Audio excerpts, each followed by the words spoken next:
A Cold Greeting by Ambrose Bierce. This is a story told by the late Benson Foley of San Francisco. In the summer of 1881, I met a man named James H. Conway, a resident of Franklin, Tennessee.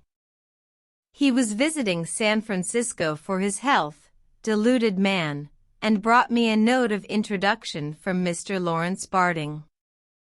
I had known Barding as a captain in the Federal Army during the Civil War. At its close he had settled in Franklin, and in time became, I had reason to think, somewhat prominent as a lawyer. Barding had always seemed to me an honorable and truthful man, and the warm friendship which he expressed in his note for Mr. Conway was to me sufficient evidence that the latter was in every way worthy of my confidence and esteem.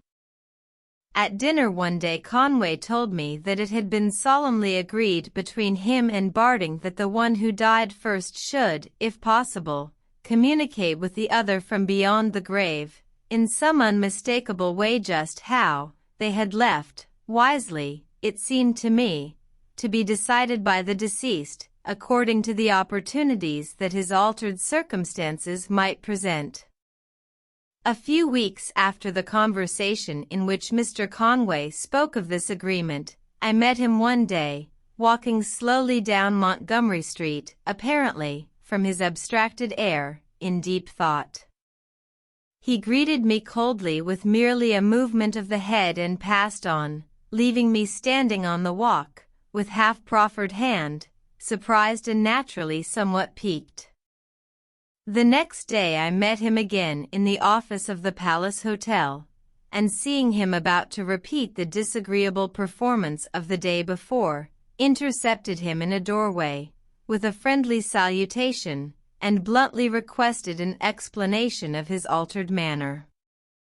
He hesitated a moment, then, looking me frankly in the eyes, said, "I do not think, Mr. Foley, that I have any longer a claim to your friendship, since Mr. Barding appears to have withdrawn his own from me. For what reason, I protest I do not know. If he has not already informed you, he probably will do so." "But," I replied, "I have not heard from Mr. Barding."